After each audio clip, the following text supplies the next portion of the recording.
Once upon a time, there was a man in South India who wanted to get supernatural powers. Immediately, our man set forth on a journey to Tibet. 1 week of intense practice. He could not sit, stand or sleep. Now he went back, all the way back to Tibet once again.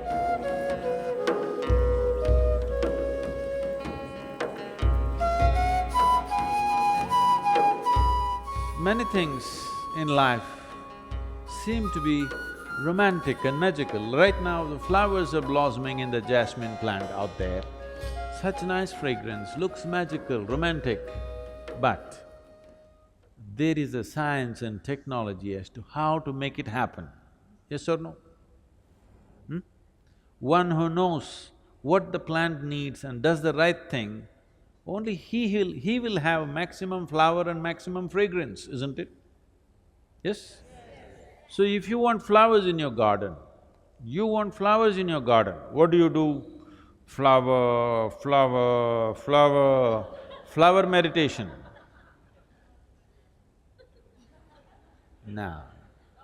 No flower meditation needed. You don't even have to think of a flower. You have to think of soil, you have to think of manure, you have to think of water, you have to think of sunlight, no flowers. If you handle these things right, flowers will happen. Flower is a consequence, fragrance is a consequence, it is not something that you do. Similarly, meditation is not something that you do. If you handle the body, the mind, the emotion and the energy properly, you become meditative. If you try to meditate, you will go crazy. I must tell you one story.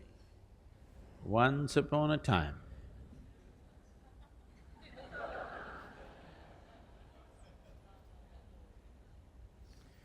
there was a man in South India who wanted to get supernatural powers. What are supernatural powers, you know? Supernatural powers, you know what they are? Somebody wants to walk upon water, somebody wants to fly without an airplane, everybody walks on the floor, so somebody wants to walk on the ceiling.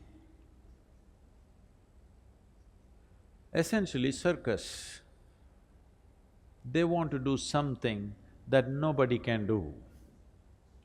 So the man wants supernatural powers. He went from guru to guru. So many gurus he saw. Everybody said no. Then someone told him, these South Indian gurus, no good, no good. Because they're too conservative, they won't give you all this. I know a monk in Tibet where he has all the supernatural powers you want and he is willing to give it to you. Immediately our man set forth on a journey to Tibet. From South India to Tibet, walking across Himalayas, not an easy journey, but our man is determined. He wants supernatural powers. So he went all the way. He went to this monastery, the Buddhist monastery. The culture in the Buddhist monastery is very different from what we know here in South India. Here, people have been taught that Atiti Devo Bhava, that means a guest is God. If somebody comes to your home as a guest, you must treat that person like a god. Even if he happens to be your enemy somewhere else, when he comes to your home, you must treat him like a god. You must be saying in India, people see you and they're doing this because they want to treat you like a god. Because you come here, when they come to your place, they'll be different. But now that you're here, they want to treat you like a god. But in the Buddhist monastery, there is no such culture. If you go there, nobody will ask you who you are. Not because they don't care for you, because in their life, the biggest thing about their life is to find out who am I. If a new person comes just now, As soon as he comes, you ask him, "Who are you?" It's a very big question. Yes? Very big question, isn't it? So they don't want to embarrass you with such a big question. So a new person has come, if you do not ask him, "Who are you?" what is the next possibility? Where do you come from? Do you know where you come from? Now you came from China, that's not the point. Where do you really come from, do you know? From where you came into this life, do you know? Do you know? No. Where is that? Mother. Okay, to mother's belly, where did you come? You really don't know where you came from, isn't it? So they don't want to embarrass you with that question either. A new person has arrived, you don't ask him who you are or where you come from, not much room for conversation, so they don't talk to you. Lunch means there is a bell. If you want, you can go and eat. If you don't eat, nobody will force you because fasting is an important part of Buddhist life. If you are not eating, it is greatly respected, nobody will come and say, "Come and eat," because they think you're fasting. This is a strange situation for this man from South India, because in South India, you must know this, if you go to somebody's home, it doesn't matter at which time of the day you go, you must eat. You tell them, "No, no, no, I just had my dinner and came." It doesn't matter, you come to my home, you must eat. Because this is hospitality. This is a sure way to the hospital. Nobody asked him who you are, where you come and eat, nothing. He just hung around. When hunger overtook him, he went and ate and just hung around. 1 day, 2 days, 3 days, 3 weeks passed away. Nobody spoke to him. After 3 weeks, the old monk who was there called him. He knows why this man has come. He said, "What will you do with supernatural powers? What will you do walking upon water? After 3 days, a boat will be better, you know.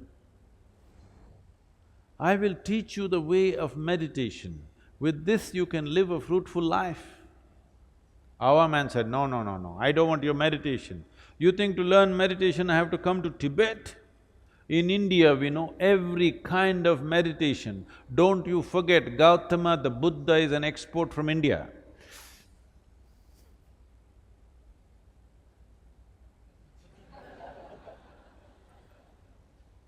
In many ways, the monk tried to dissuade him, but our man was determined, "I want supernatural powers." Then the monk said, "Okay, if you must have it, tomorrow morning, 4 o'clock, take a dip in the river and come here. Let's see what we can do. The secrets of supernatural, I will give it to you." Our man went 4 o'clock in the morning, had a dip in the river. This is not South India, this is Tibet. Temperatures are all minus. He took a dip, turned half blue. He went and sat in front of the monk. The monk looked at his condition and his determination. He said, "See, this is very simple. There are 3 mantras. You utter these 3 mantras 3 times over, all the supernatural will be yours." Shall I reveal the mantras to you? Buddham sharanam gacchami, Dhammam sharanam gacchami, Sangham sharanam gacchami. These 3 mantras 3 times over you utter, all the supernatural is yours. Only thing is, when you're uttering the mantra, you should not think about a monkey. Is that all? That is all. Can I go, please? Our man came out of the monastery really jumping with joy. The fool of a monk revealed all the secrets of supernatural, and he tells me, don't think about a monkey. What does he know about my culture? Here we think of Vedas, Upanishads, Brahma Sutras, these are all the great scriptures. Why will I think about a monkey? Am I a hunter? I have not seen a monkey in the last 10 years.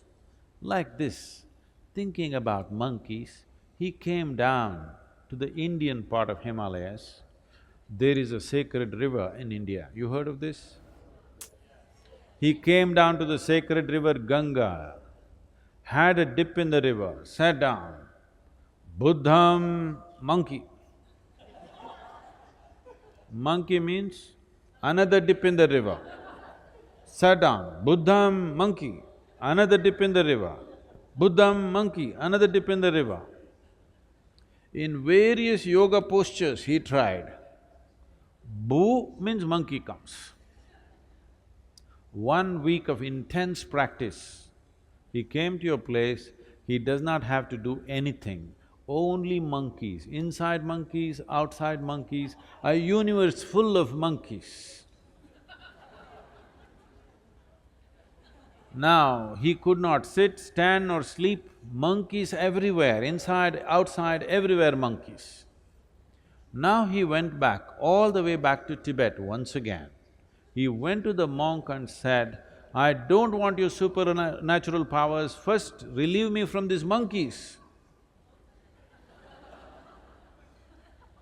Now, this is the nature of your mind. If you say, I don't want something, only that will happen in your mind, isn't it? Only monkeys. No, don't think of a monkey. No, you cannot think of a monkey. Only monkey. The more you do that, more monkeys will happen. Or what I'm saying is, without understanding the fundamental nature of the mind, if you try to do something head-on with it, you will go crazy. So many things that you think you want to forget, you will never forget. Things that you want to remember, you always forget, isn't it? Yes or no? Huh? Because without understanding the fundamentals of mind, we are trying to operate the mind. This is the most sophisticated machine on the planet, but you're going at it somehow. If you go at it somehow, sometimes it works. Most of the time, unfortunately, most people's minds are working against those people. When you were 5 years of age, when you were only that much, how joyful you were, and today, how joyful you are. Has it gone up or gone down? That means your mind is working against you. It is working against you simply because without understanding the fundamentals of what it is, you're trying to operate it.